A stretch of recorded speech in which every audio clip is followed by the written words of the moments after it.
Hello అండి, I'm doctor Mounika, consultant paediatrician. ఈరోజు morning ఓపీడీకి ఒక మదర్ తన చిన్న బేబీని తీసుకొని వచ్చారు.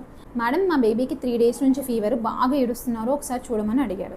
ఎగ్జామిన్ చేద్దామని చూస్తే బేబీని ఒక 3 layers ఆఫ్ క్లాతింగ్లో చుట్టేసి ఉంచారు. డౌట్ వచ్చి బేబీ క్లాత్స్ అని రిమూవ్ చేసి ఒక 10 minutes టైం ఇచ్చి మళ్ళీ టెంపరేచర్ రీచెక్ చేస్తే టెంపరేచర్ నార్మల్ వచ్చింది. మదర్ని ఇంట్లో కూడా ఇలాగే కవర్ చేస్తున్నారని అడిగితే, అవును మేడం, బేబీని వెచ్చగా పెట్టుకోవాలని ఒక 3 layers ఆఫ్ క్లాత్స్తో కవర్ చేస్తున్నానని చెప్పారు. మరి ఏసీ ఫ్యాన్ ఏమైనా యూజ్ చేస్తున్నారా అంటే, లేదు మేడం, ఏసీ కానీ ఫ్యాన్ కానీ బేబీకి మంచిది కాదని చెప్తున్నారు ఇంట్లో పెద్దవాళ్ళు, అందుకని యూజ్ చేయట్లేదు అని చెప్పింది. సో పేరెంట్స్, మీరు కూడా ఇలాగే చేస్తున్నట్టయితే దిస్ ఈజ్ వెరీ రాంగ్. బేబీని వెచ్చగా పెట్టుకోవాలి. సో ఇంత వేడిలో బేబీని ఇంత కవర్ చేసి ఏసీ ఫ్యాన్ ఏమీ యూజ్ చేయకపోతే బాడీ టెంపరేచర్ అనేది హై అవుతుంది. బేబీ రూమ్ టెంపరేచర్ అనేది కంఫర్టబుల్గా పెట్టుకోండి. దానికి ఏసీ ఫ్యాన్, కూలర్ ఏదైనా యూజ్ చేయొచ్చు, but direct blow of air అనేది బేబీకి రాకుండా చూసుకోండి. అండ్ ఏసీ టెంపరేచర్ వచ్చేసి 24 to 26 మెయింటైన్ చేసుకోవచ్చు. బేబీకి ఒక thin layer of cotton clothing వేయండి అండ్ దానిపైన ఒక సింగిల్ లేయర్తో కవర్ చేయండి.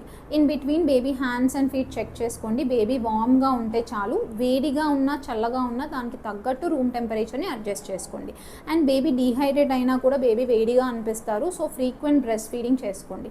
ఇవన్నీ చేసినా కూడా మీ బేబీ టెంపరేచర్ హై వస్తుందంటే వెంటనే మీ పీడియాట్రిషియన్ని మీట్ అవ్వండి. Thank you.